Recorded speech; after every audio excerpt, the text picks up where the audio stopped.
It was 11:51 p.m. My phone lit up on the drafting table, casting a blue glow on my blueprints. It was a text from my mother. Susan. I read it once. Then twice. We've all agreed. After your refusal to help, you're no longer part of this family. The words just sat there. Cold and final. I stared at the screen. And seconds later, a small red heart icon appeared next to the message. My sister, Madison, had loved it. I didn't cry. I didn't text back why I didn't throw my phone. My mind is trained to see structure. I'm an architect. I find the load-bearing walls, identify the points of failure, and I analyze the foundation. And in that moment, I saw the blueprint of my family for what it was, a structure that was critically compromised, built on a faulty foundation, with me as the only pillar holding up a roof designed to shelter everyone else. That text wasn't an emotional outburst. It was a demolition order. So I sat down at my drafting table. 11:54 p.m. I opened my laptop and pulled up a single file. Family, Ledger, Excel, XS. A spreadsheet I'd kept for years. I had been the silent investor in their version of a family. Now, I was balancing the books. First, my mother Susan's $450 monthly car payment. Click. Cancel automatic payment.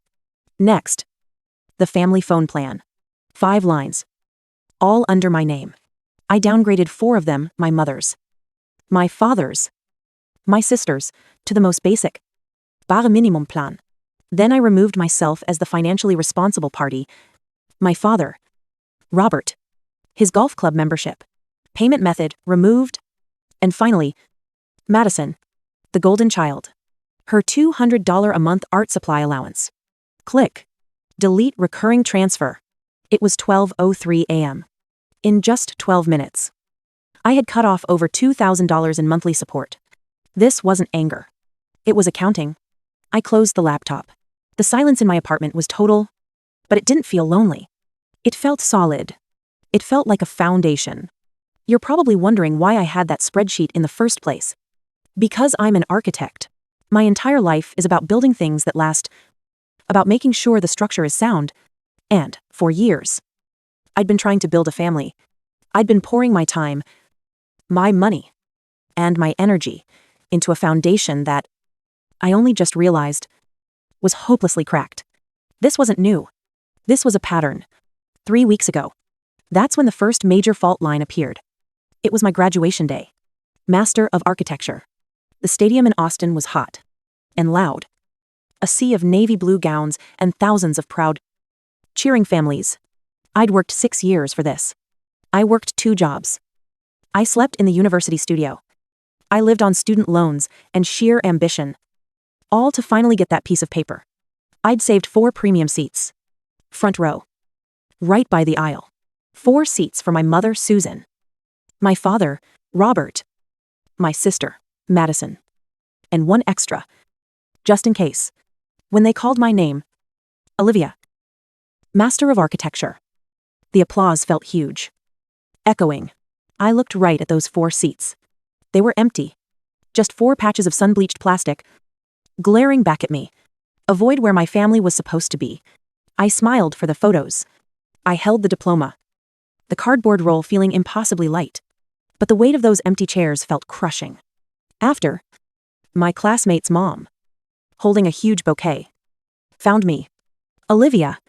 Honey, where's your family? We'd love to say hi. And the lie just slid out.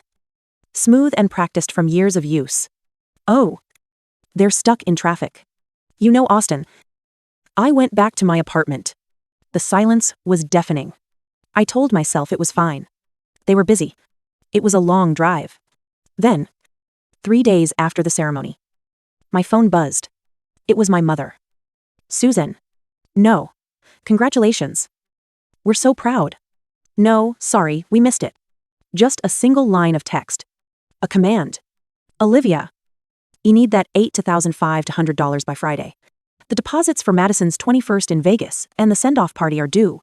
You're the only one with savings. $8,500. I stared at my framed diploma hanging on the wall. All that work. All that sacrifice. And this is what it meant to them. This is all I was. Not a daughter. Not an architect. I was the emergency fund. I was the family ATM. My compassion, I realized, had been a resource they'd been overdrafting for years. I typed back a single sentence. My fingers cold and steady. I can't. I just graduated. And I have my own loans. I hit send. And, for a week, there was silence.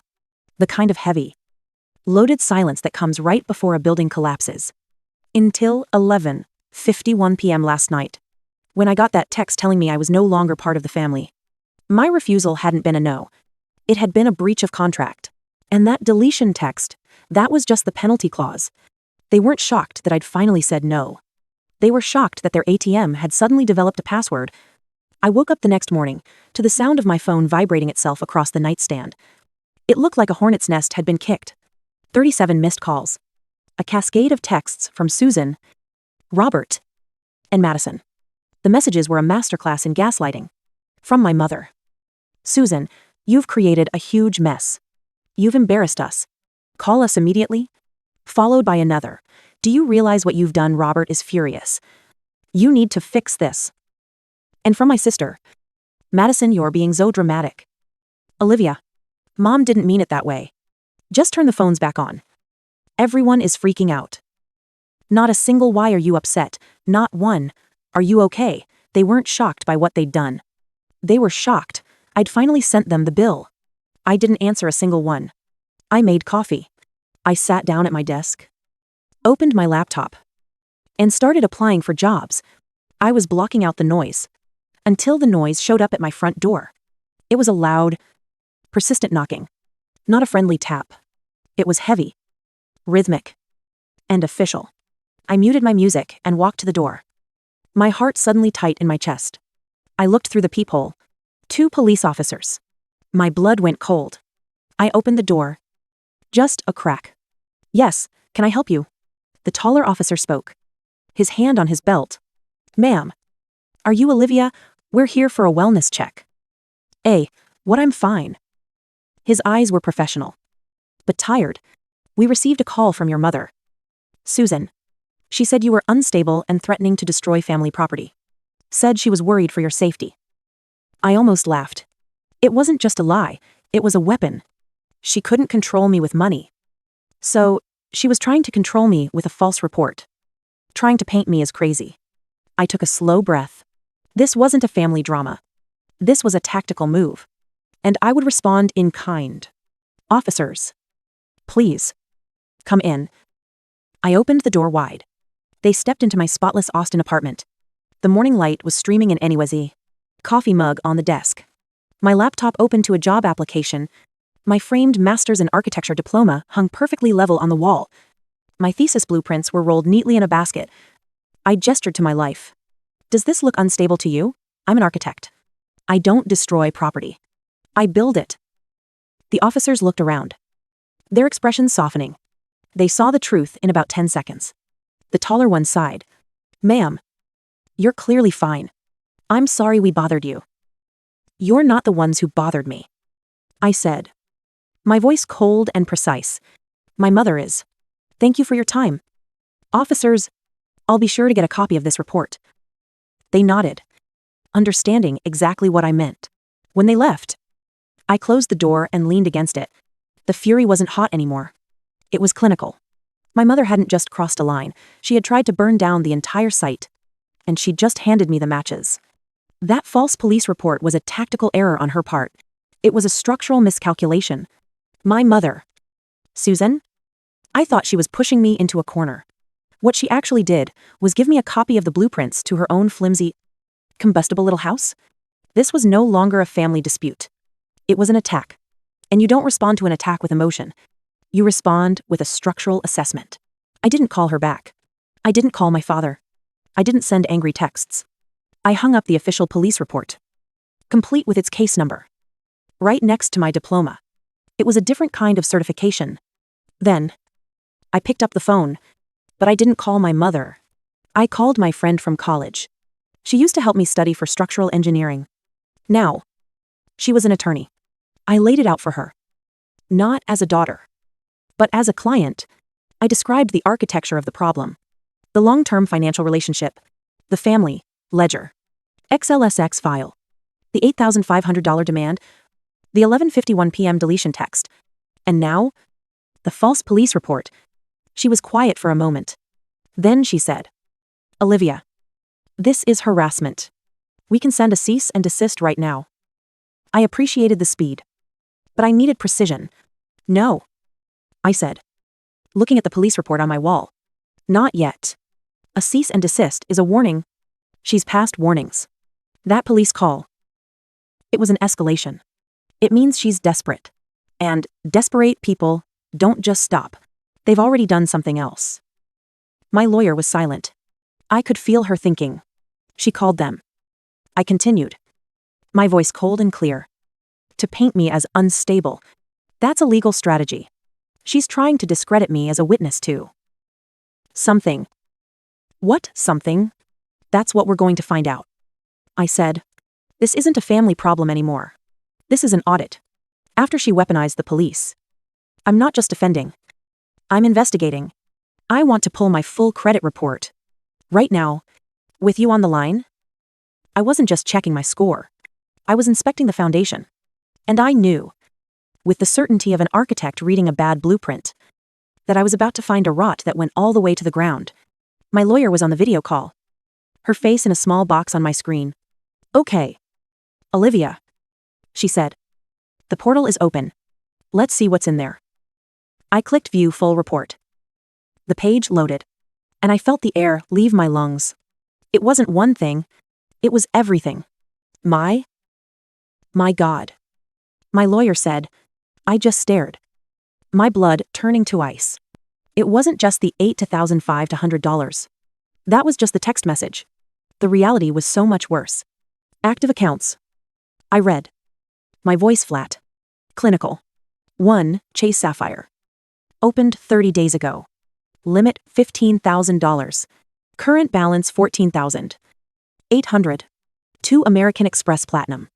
Opened 25 days ago. Limit $20,000. Current balance maxed out. 3. A 3 to 1,000. $5 to $100 signature loan from a local credit union. Opened 20 days ago. I just scrolled. It was all there. The Vegas trip. The party. The plane tickets. All in my name. She didn't just ask me for the money. I whispered. She took it, before she even asked. The text. That was just her trying to get me to pay the bill for the fraud she'd already committed. My lawyer was already talking. This is aggravated identity theft. Olivia. This is a felony. We have her. Wait. I said. I scrolled further down. There's more. Under the hard inquiries section. A name I didn't recognize. Austin Property Management. The inquiry was from 2 weeks ago. I knew that name. I'd heard Madison bragging about it. It was the name of the new luxury high-rise downtown. My sister. Madison. Her new apartment. My mother hadn't just stolen from me for a party. She had forged my signature. She had made me the co-signer on a lease I couldn't afford. For an apartment I'd never seen. For the sister who hearted the text that kicked me out of the family. My family. Ledger. XLSX file. It was a joke.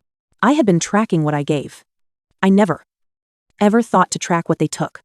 And right there, staring at the screen, it all became clear. I finally understood the architecture of my family. In narcissistic family structures, there's always a scapegoat and a golden child. It's a system. It's not about love, it's about roles. I just never saw the blueprint until now. My sister, Madison, was the trophy. The golden child. She was the facade, the beautiful, celebrated front of the building. To meant to be admired and seen. And me, I was the family ATM. I was the scapegoat. I was the foundation. The load-bearing wall. Buried underground. Meant to be unseen. Uncelebrated. And simply bear all the weight. My job wasn't to be loved, it was to provide. My mother's fraud wasn't a moment of chaos. It was the system working exactly as she designed it. The only mistake she made, she assumed the foundation would just quietly continue to crack under the pressure. She never imagined the foundation would stand up and bring the whole rotten building down with it. My lawyer was on the video call. Her face, in a small box on my screen. Okay. Olivia. She said. The portal is open. Let's see what's in there. I clicked View Full Report. The page loaded. And I felt the air leave my lungs. It wasn't one thing. It was everything. My God. My lawyer said. I just stared. My blood turning to ice. It wasn't just the $8,500 to $100. That was just the text message. The reality was so much worse. Active accounts. I read. My voice flat. Clinical. 1. Chase Sapphire. Opened 30 days ago. Limit $15,000. Current balance, 14,000 DAOs. 800. 2 American Express Platinum. Opened 25 days ago. Limit $20,000. Current balance maxed out. 3. A 3 to 1,000. $5 to $100 signature loan from a local credit union. Opened 20 days ago. I just scrolled. It was all there. The Vegas trip. The party. The plane tickets. All in my name. She didn't just ask me for the money. I whispered. She took it before she even asked. The text. That was just her trying to get me to pay the bill for the fraud she'd already committed. My lawyer was already talking. This is aggravated identity theft. Olivia. This is a felony. We have her. Wait. I said.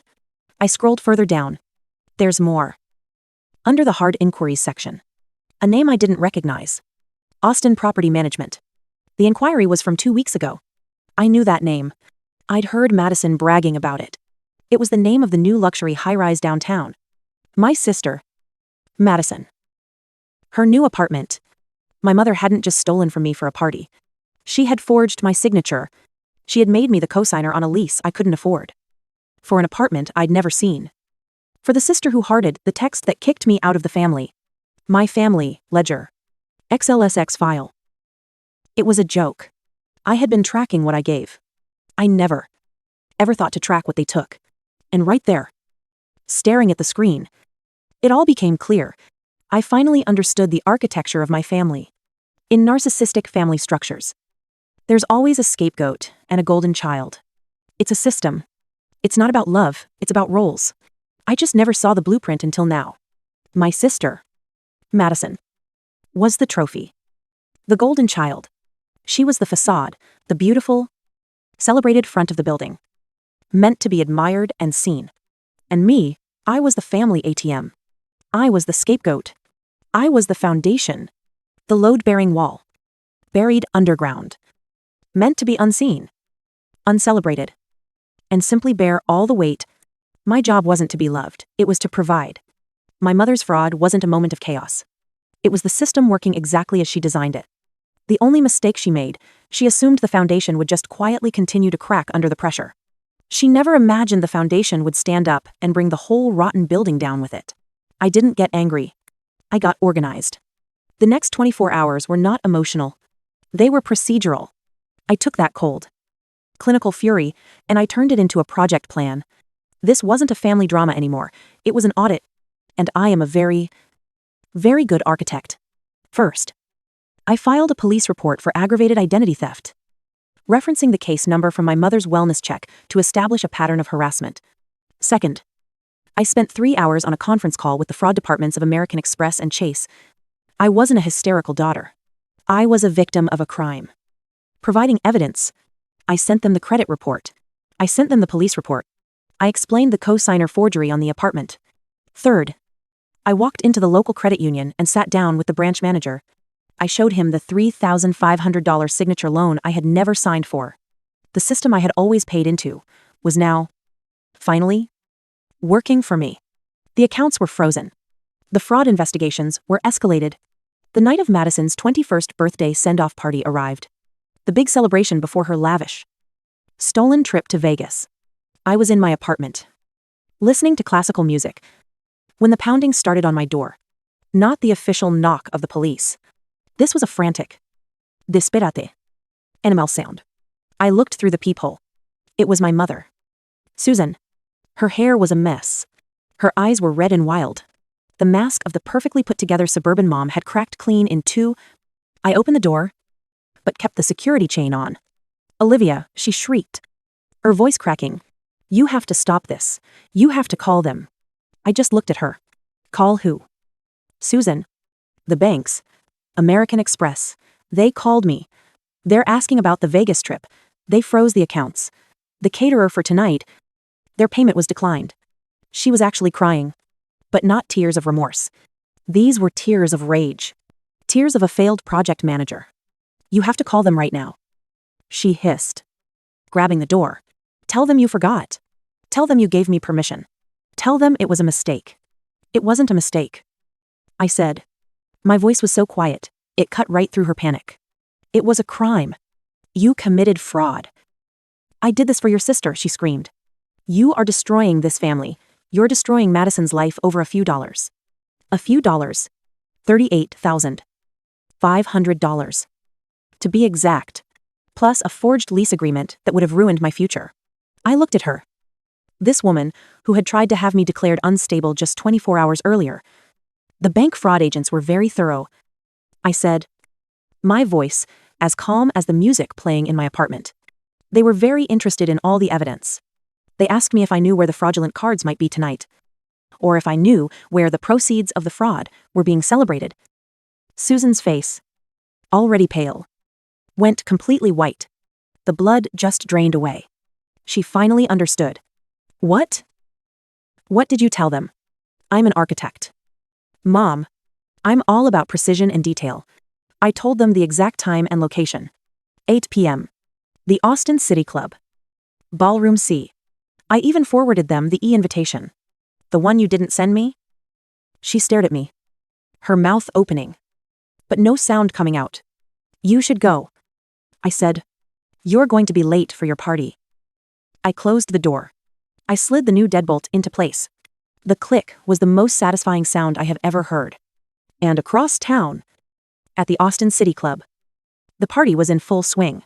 The music was loud. The lights were low. Madison was in the center of the room, wearing a dress I'm sure was bought with my American Express card. And then, at 8:05 p.m., the music stopped. The house lights came up, bright and unforgiving. 2 men in dark suits walked in, followed by 2 uniformed police officers. They weren't there to arrest anyone. Not yet. They were there to document. One of the men in the suit, a fraud investigator from the bank, walked right up to my mother, who was frozen by the champagne tower. He held a file. Susan, he asked, his voice cutting through the silence. We're here to verify several fraudulent transactions. We need you to turn over the American Express card and the Chase Sapphire card, both, in your daughter Olivia's name. In front of everyone. In front of her friends, her family. In front of the golden child. He didn't yell. He just stated the facts. He just did the accounting. My mother's carefully constructed world, her entire architectural masterpiece of lies, just collapsed. It was a controlled demolition. And I was the one who pushed the button. The aftermath was not a storm. It was a quiet, orderly demolition. The Vegas trip was, of course, canceled. The accounts were locked. The American Express fraud department moved with chilling efficiency, and the misunderstanding was officially classified as a crime. Madison's co-signed lease was voided by the property management company, who had no interest in being an accessory to felony fraud. My father, Robert, the man who just wanted peace, was finally forced to see the price of his silence. I received 3 official letters from the banks. They were all identical. Case closed. Fraud confirmed. You are not responsible for these charges. I didn't hear from them. I didn't need to. I had the receipts. 6 months later, autumn in Austin. The air felt clean. The light sharp. I was working at a top architecture firm. In a glass building downtown, I was designing skyscrapers. Not just spreadsheets. In my new apartment, the one I'd leased with my own signature, my walls were no longer empty. But I didn't hang art.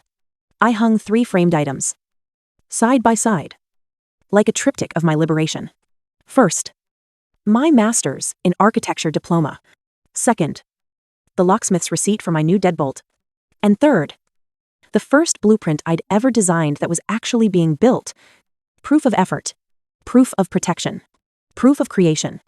That night, he said at me disc, the city lights of Austin glowing below, I opened my laptop and found that old file, Family Ledger, XLSX. I stared at the red and black cells. All those years of transactions. All that misplaced faith. Then I moved the cursor. Right-clicked. And hit delete. I think we're all taught that blood is a bond that can't be broken. That family is a structure you are obligated to maintain. No matter how toxic. No matter how much it's cracking around you. But that's a lie. It's a form of emotional blackmail. We feel guilty for walking away. Because we're taught that the courage to choose yourself is a betrayal. But it isn't. Letting go of the title daughter or sister isn't an act of destruction. It is the final, most important act of construction. It is the moment you stop being the foundation for everyone else's life. And finally start designing your own. If you've ever had to set a boundary just to breathe again, you're not alone. Tell me where you're watching from, so I know how many of us finally changed the locks.